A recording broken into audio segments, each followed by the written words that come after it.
बिस्मिल्लाहिर्रहमानिर्रहीम। शुरू अल्लाह के नाम से जो बड़ा मेहरबान निहायत रहम करने वाला है। अस्सलामु अलैकुम। उम्मीद करता हूँ सारे दोस्त खैर व आफियत से होंगे। औरतों में हैज की इब्तिदा कैसी हुई? क्या ये लड़कियों के लिए सजा है? क्या ये सच है कि हजरत हव्वा सलामुल्लाह अलैहा को सबसे पहले हैज आया जो अल्लाह की तरफ से इनके लिए सजा थी? क्या हैज की इब्तिदा बनी इसराइल से हुई? क्या बनी इसराइल से पहले औरतें हैज से पाक थीं? आज की वीडियो इंतहाई तहकीक के बाद बनाई जा रही है, जिसमें हम अपने नाजरीन को कुरान हदीस और मुस्तनद रवायात से इन सब सवालात के जवाबात देंगे। असल में इस मौजू पर बात करना इसलिए भी जरूरी है कि आजकल बहुत सी वीडियो फैल रही हैं कि जिनमें गैर मुस्तनद रवायात पेश करके सादा मुसलमानों को गुमराह किया जा रहा है। ऐसी ही वीडियोस देखकर हम सब अपनी माँ हजरत हवा सलामुल्लाह अलैहा पर बुराई बांध देते हैं। आपसे इल्तमास है कि इस वीडियो को पूरा देखिएगा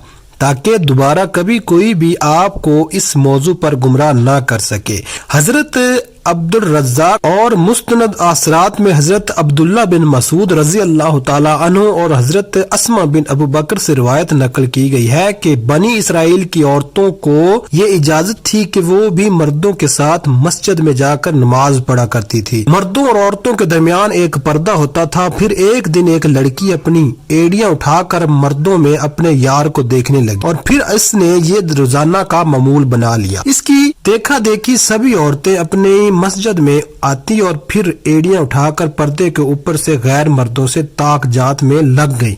चनांचे इनको मस्जिद में जाने से ऐसे रोका गया कि इन पर हैज मुसल्लत कर दिया गया। अब कुछ लोग इस रिवायत से ये सबक लेते हैं कि हैज की इब्तिदा ही बनी इसराइल से हुई, जो कि गलत है, क्योंकि मुफस्सरीन इस रिवायत की तफसीर में लिखते हैं कि ये हैज आम नहीं था, बल्कि बनी इसराइल की औरतों को मस्जिद में गुनाह करने की अल्लाह पाक ने ऐसे सजा दी कि 4 महीने तक मुसलसल सुबह और शाम वो औरतें हैज की कफियत में रहीं और मस्जिद में आना बंद कर दिया। फिर जब अल्लाह पाक ने इनकी तौबा कबूल की तो ये अजाब उन पर से खत्म हुआ। सही हदीस मुबारका से ये बात साबित है कि औरतों में हैज की इब्तिदा रोज अव्वल से है। आइए इस बारे में 2 हदीस मुबारका बयान करते हैं जिनसे साबित होगा कि हैज की इब्तिदा पहले दिन से ही है, न कि बनी इसराइल से। इसकी इब्तिदा हुई हजरत आयशा रजी अल्लाह ताला अन्हु हज्जतुल वदा में अल्लाह के रसूल सल्लल्लाहु अलैहि वसल्लम के साथ हज के इरादे से निकली। रास्ते में इन्हें हैज आ गई तो वो उस अंदेशे से रोने लगी कि अब वो हज अदा करने से महरूम हो जाएगी। आप सल्लल्लाहु अलैहि वसल्लम को मालूम हुआ तो आपने इन्हें समझाते हुए फरमाया, ये ऐसी चीज है जिसे अल्लाह ताला ने औलाद आदम में औरतों के लिए लाजम कर दिया है। इस हालत में तुम भी वही सब कुछ करो जो हाजी करता है। सिर्फ पाक होने तक बैतुल्लाह का तवाफ ना करना, बल्कि इसी तरह एक और हदीस से हजरत उम्मे सलमा रजी अल्लाह ताला अन्हा से भी मरवी है। हजरत उम्मे सलमा रजी अल्लाह ताला अन्हा बयान करती हैं कि एक मौके पर रसूल अल्लाह सल्लल्लाहु अलैहि वसल्लम के पास थी कि मुझे हैज आने लगा। मैं वहां से उठ गई। आप सल्लल्लाहु अलैहि वसल्लम ने दरियाफ्त किया तो मैंने बताया कि मुझे हैज आने लगा है। आपने फरमाया, ये ऐसी चीज है जिसे अल्लाह ताला ने आदम की बेटियों पर लाजम कर दिया है।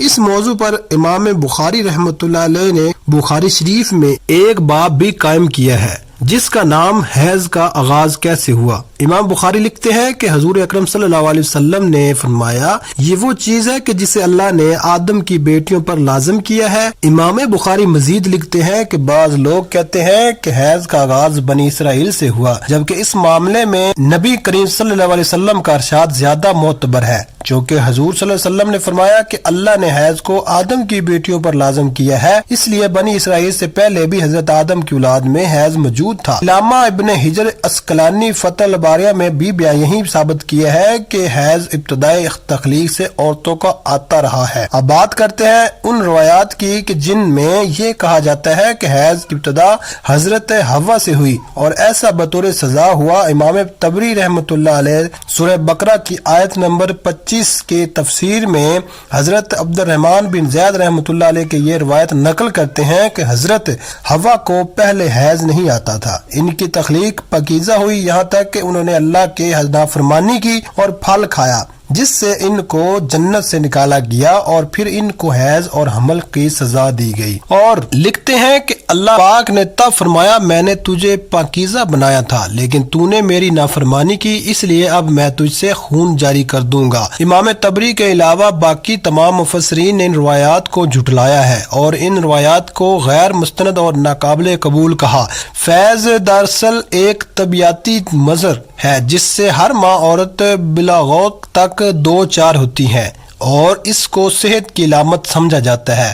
اسی حیض کے خون سے ہی بچے کی پرورش کی جاتی ہے۔ یہ اللہ پاک کا نظام ہے۔ غیر حاملہ عورت کو اگر حیض نہ آئے تو اس کو بیماری کی علامت سمجھا جاتا ہے۔ یہ عورت کے لیے کوئی سزا نہیں اور نہ ہی یہ بات کسی روایات سے ثابت ہے کہ حیض عورت کی سزا ہے، بلکہ یہ ایک ذمہ داری ہے جو اللہ پاک نے انسانیت کی تخلیق کے لیے عورتوں پر ڈالی ہے۔ اسی لیے جو عورتیں اس ذمہ داری کو بخوبی نبھاتی ہیں وہ اجر و ثواب کی مستحق ہیں۔ جیسا کہ حضرت عائشہ رضی اللہ تعالی عنہ نے ایک دفعہ حضور پاک صلی اللہ علیہ وسلم سے سوال کیا، اے اللہ کے نبی، مجھے تو لگتا ہے کہ عورتیں پیدا ہی مصیبت جھیلنے کے لیے ہوئی ہیں۔ حضرت عائشہ کا اشارہ حیض اور حمل کی تکلیف کی طرف تھا۔ حضور پاک صلی اللہ علیہ وسلم یہ سن کر مسکرا دیے اور فرمایا نہیں، بلکہ یہ ایسی چیز ہے کہ جس کے ذریعے سے بنی آدم کے عورتیں آزمائی گئی۔ اس حدیث کی تشریح میں علامہ ابن حجر رحمۃ اللہ علیہ فتح الباریہ میں لکھتے ہیں کہ عورتوں کی تخلیق ہی اللہ پاک نے ایسے کی ہے کہ انہیں حیض آئے۔ ان پر پہلے دن سے یہ لازم قرار دیا گیا ہے۔ جو عورتیں اس پر صبر کرے گی تو وہ اجر کے مستحق ہوگی اور جو اس کو مصیبت اور برائی سمجھے گی تو وہ اللہ کی تخلیق میں عیب نکالنے جیسا گناہ کے مرتکب ہوگی۔ امید ہے کہ اب آپ جان چکے ہوں گے کہ یہ عورتوں کی سزا نہیں اور نہ ہی اسے سزا کے طور پر حضرت حوا سلام اللہ علیہا پر مسلط کیا گیا اور نہ ہی حیض بنی اسرائیل کے عورتوں سے شروع ہوا ہے، بلکہ حیض و حمل تو اللہ پاک کی آزمائش ہیں عورتوں کے لیے، جن کا اللہ پاک بروز قیامت عورتوں کو اجر عطا فرمائے گا۔ اللہ پاک سے دعا ہے کہ تمام عورتوں کو صبر اور استقامت کے لیے ساتھ اس آزمائش پر پورا اترنے کی توفیق عطا فرمائے۔ ہم نیک اعمال کرتے رہیں اور برائیوں سے بچیں۔ اے اللہ پاک اپنے پیارے حبیب صلی اللہ علیہ وسلم اور ان کے آل پاک کے صدقے میں ہمارے گناہوں کو معاف فرما دے اور بروز قیامت ہمیں ہمارے پیارے نبی پاک حضرت محمد صلی اللہ علیہ وسلم کی شفاعت نصیب فرمانا۔ سیکشن میں آمین لکھنا مت بھولیے گا، نہ جانے کس کی آمین سے ہماری دعائیں قبول ہوں۔ السلام علیکم ورحمۃ اللہ۔